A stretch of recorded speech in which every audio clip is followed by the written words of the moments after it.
dining. Ito yung pinakabahay.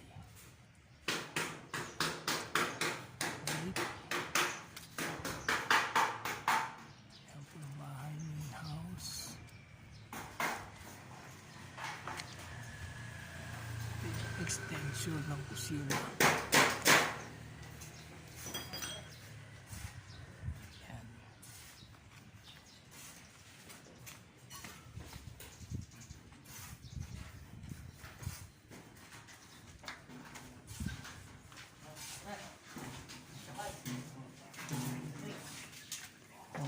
Pasok na ako dito sa po yung pinakaloob.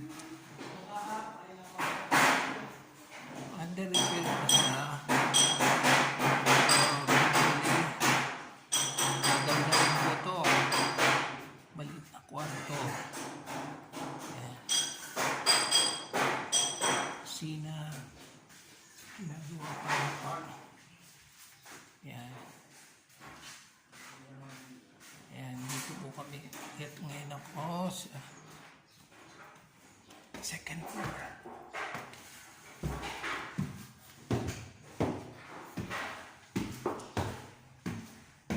Under repair pa po ito. CR. One room.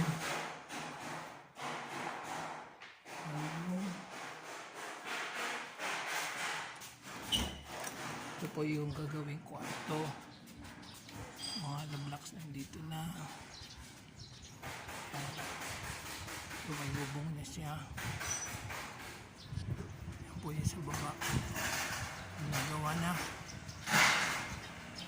Under repair. Yung kusina.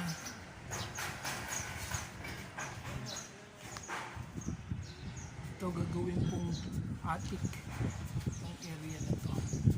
Yan. Attic po yan. Itong bakod na to, grills, ililipat po doon. Yan sa baba. Yan. Yan po yan. Ililipat po dyan. Yan, cycle. Okay. Balik tayo sa kwarto. Ito po yung kwarto. Kwarto namin. Room number 2. Ito po. Yan. Siguro mga first week of May, transfer na dito si Mamita at si Papito. Okay. I'm going down now. Bye for now.